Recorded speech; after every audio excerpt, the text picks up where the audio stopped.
Good evening, Coach. Good evening, Coach Riza. My name is Temitope Ibrahim. I am here to present my assignment 2. So, first of all, we are giving this assignment 2, we are giving a data set called a test O2. So, we're giving some questions, and I want to explain my code, how I got all this code, the answers using the codes. So, first of all, we need to import a Python library called Pandas. Pandas is important for us to be able to read in our data, either Excel data or CSV data or any type of data. We need Pandas for us to be able to import our data or read in our data and do our data analysis. Then on this particular assignment 2, we need to plot some graphs down the line. So that's why I'm importing matplotlib, which is used. It is a Python library used for plotting graphs. That is a visualizations. So first of all, the first step is reading in my data.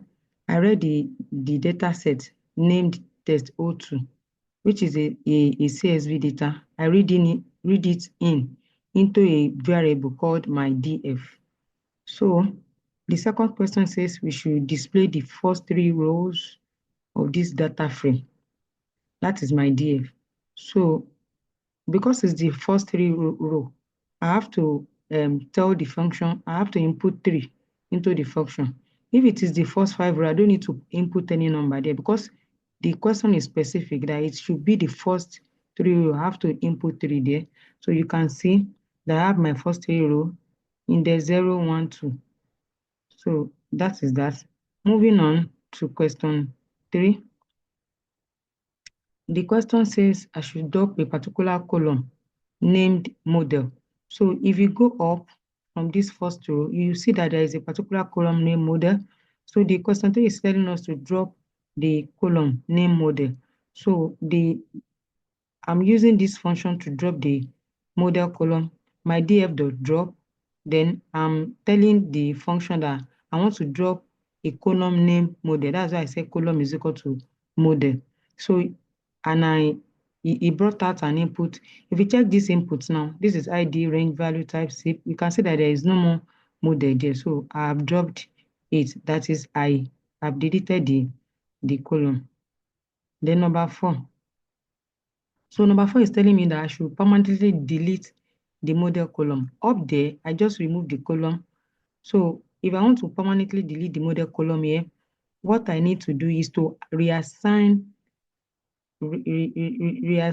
that function into a variable so that I will permanently delete it. So after deleting it, I need to confirm if that model column has already left the data frame. So what I will do is to print my column. So by printing my column, I'll just say my df.column. So it will bring out all the columns. So by checking all these column, ID, range, value, type, zip code, cost, continent, you can see that there is no model there and their data type is objects. So moving on, number 5, I want to drop rows, row 1, 3, and 5. So I have to use this function. I want to permanently delete them. Like I said in my first video, any place you see in place equal to true, we are trying to tell that function that whatever we give it, we give that function, it should delete them permanently. So we want to delete row 1, row 3, and row 5. So we are using this function, my df.drop, the index 1, 3, that's row 1, 3, and 5.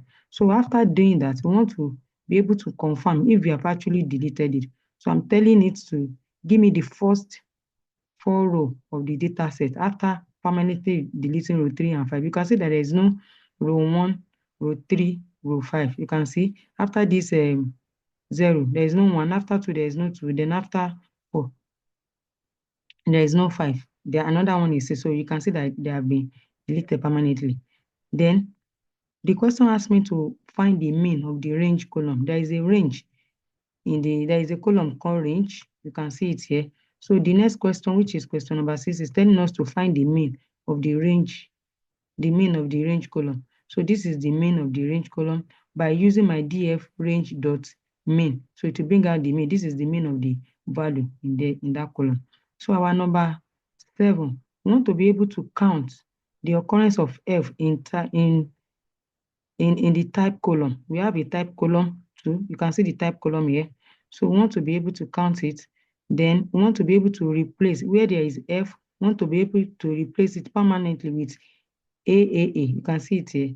So I'm printing the first 5 row here for me to be able to get the input in the output of all these functions that I'm referring to here. So you can see them here. You can see the S that I replace it with here. So I printed the first 5 column. You can see the output of all the things up there. So number 8 is saying,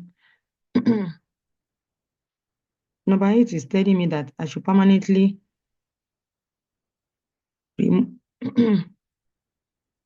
my DF cost is equal to my DF cost replace this dollar sign. It says I should replace this dollar sign permanently from the cost column. So you can see the cost column here that they are just writing there is a bracket.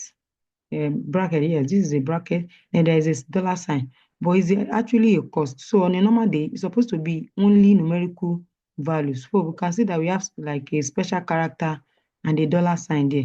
So they are telling us that we should permanently remove this bracket and the dollar sign here. So this is the function that we are using for it. So we are permanently removing it. So you have to use reject is equal to true. So after doing that, we want to check maybe we have actually achieved what we want to do. So we have to print the first 5 row and check maybe those brackets and the dollar sign has removed. So if you see it now, you can see that the dollar sign has removed. Then we want to check the data type of the cost. So the data type of the cost is still giving us object, probably because the bracket is still there. Sorry, we are replacing only the dollar sign. We are not replacing the bracket yet. So that's why the bracket is this there. Number 9. Number 9 is this number 9 is now telling us to remove the bracket 1, 2. So we are trying to remove the bracket permanently using our uses true as I've confirmed. So after removing it, I've removed it here. So we convert this column to an integer because it's still an object here. This cost column is still saying that it's an object here. So we use this function here to change it to integer. You can see my df cost is equal to my df cost as type integer. So we have converted it to integer there. So we are now trying to print it out. I want to know maybe it has really converted to integer. So that is why it's bringing this integer. It's telling us that the cost column now is now integer, and we have replaced the bracket sign with nothing. So there is no more bracket there again. Then number 10,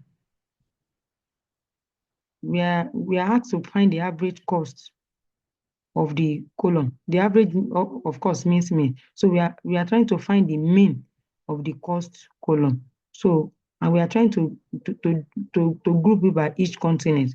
We have 7 continents in this data set. So we are looking for the mean of the cost column of each continent. So because of that's why we are trying to group it by. So the ones that will go for Africa will go for Africa. The ones that will go for America will go for America. The ones that will go for Asia will go for Asia. So that's why we use group bracket here. So you can see that Africa are together, Antarctica are together, Asia are together, and so on and so forth. Then number 11, computing the minimum, maximum, and standard deviation of the cost column by continent. So since they say it's by continent, we have to put them together. We only have 7 continents, so you have to use the function called group by, so that all the continents the minimum, maximum, and standard deviation of each continent will be grouped to a particular continent that it relates to. So you can see continents here. These are the continents. These are their mean, maximum, and standard deviation. So we use this function, my df.group by. Then we want to group by continent. So you have to first of all write the continent, then the cost, then the aggregate that is calculating. We are telling this function to calculate the minimum, maximum, and standard deviation of each continent. So moving forward, computation of mean, maximum, and standard deviation of range value and cost column. So the question asks us to um, calculate the minimum value, maximum value, and standard deviation for range column, value column, and cost column. So we have three columns that we are calculating all these things for now. So we have to use the group by. So you can see this is the range column, this is the minimum value, maximum value, standard deviation. The value column, this is the minimum, maximum, and standard deviation. Then the cost column, this is the minimum value, maximum value, and the standard deviation. So by using this aggregate function, we'll be able to find the minimum value, maximum value, and standard deviation of each column by their continent using group by.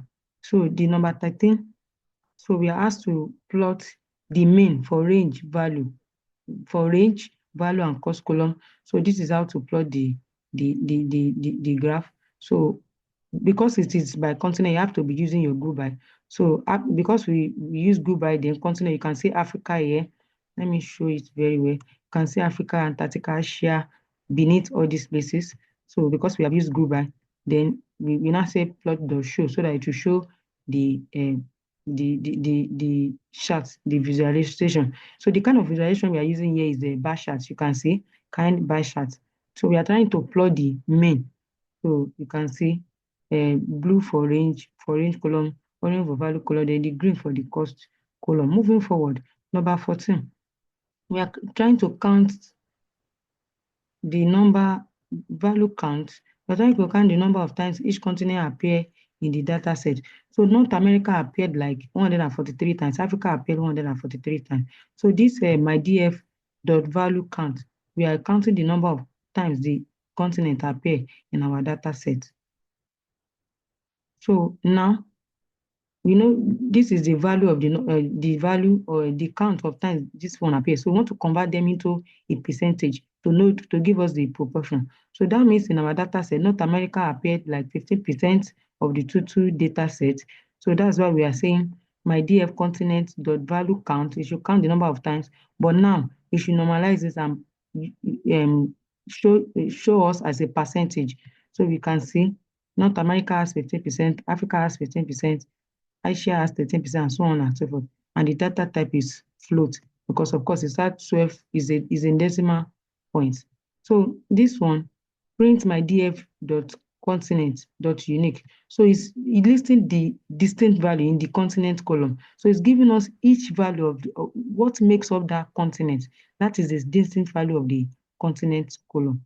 Then again, this my df continent dot n unique is counting the number of that unique value in that continent column. So above all, the first one is printing distinct value in the continent value. That is the name of all the continents.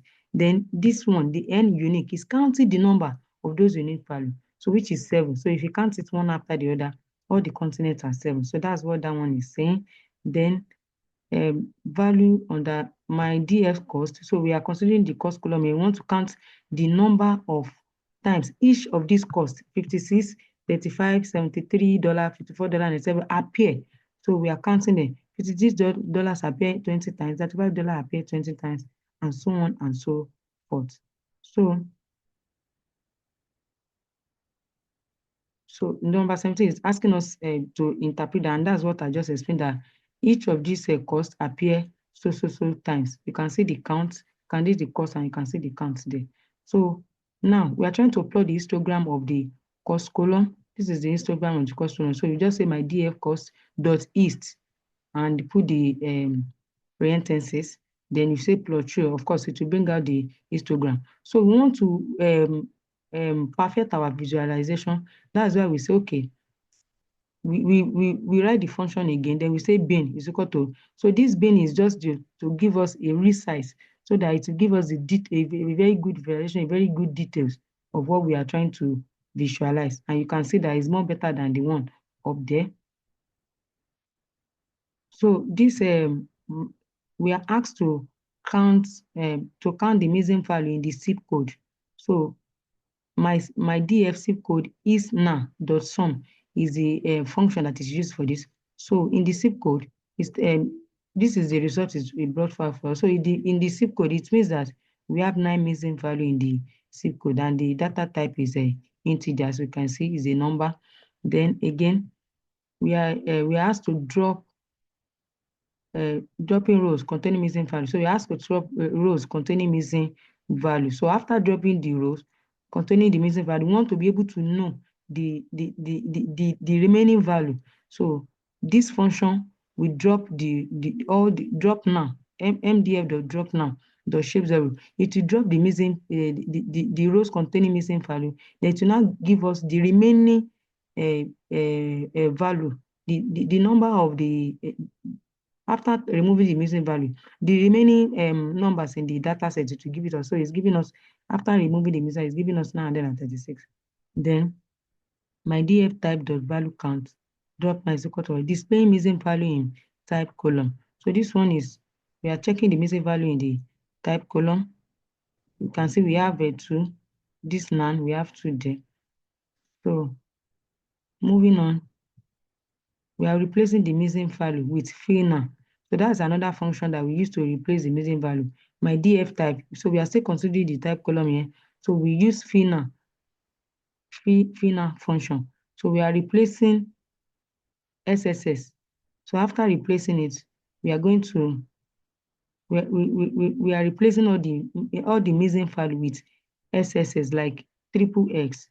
So in place true, we want to permanently replace them. So you can see the value here, this X. So that is that.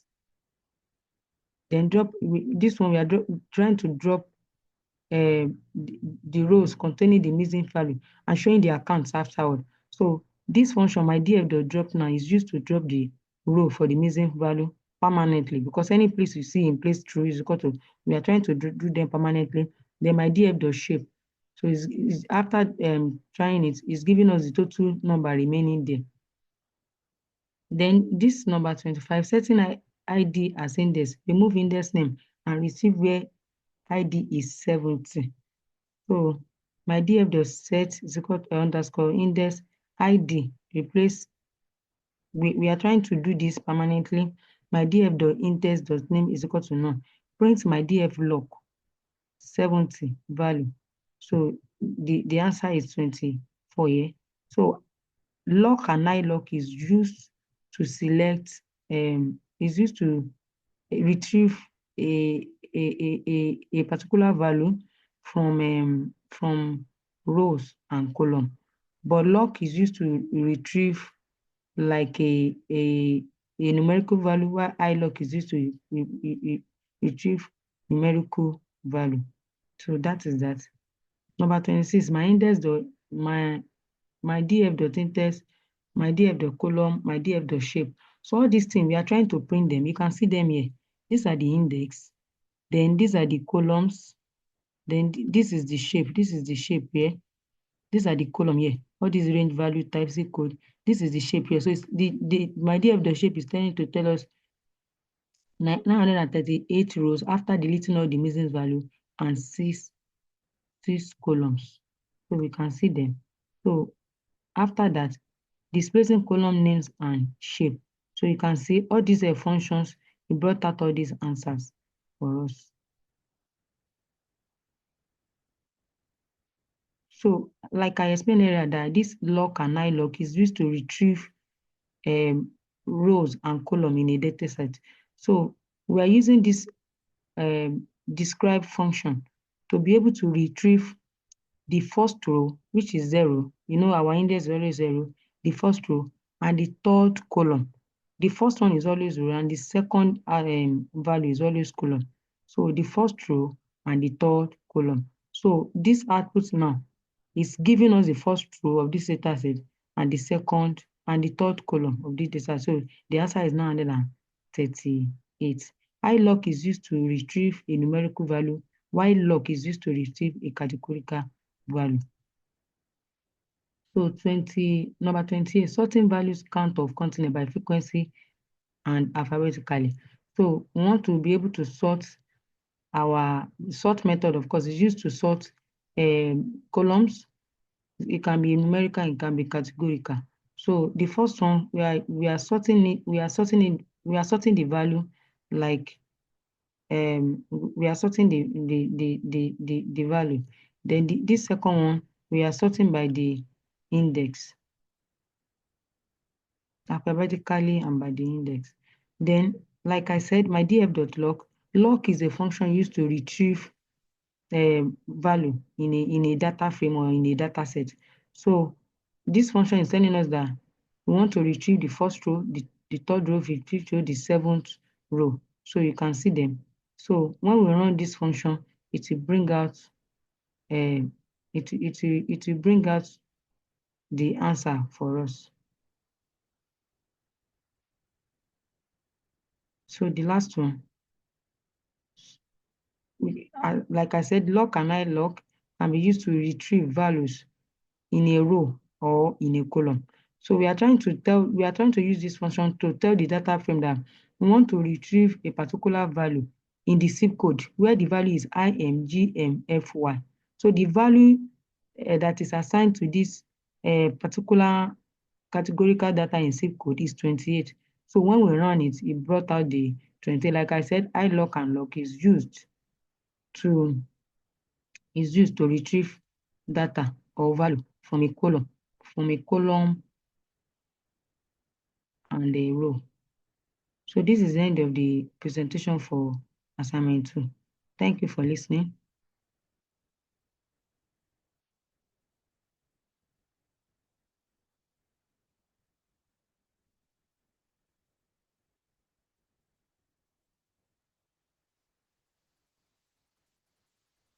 Thank you for listening. Bye.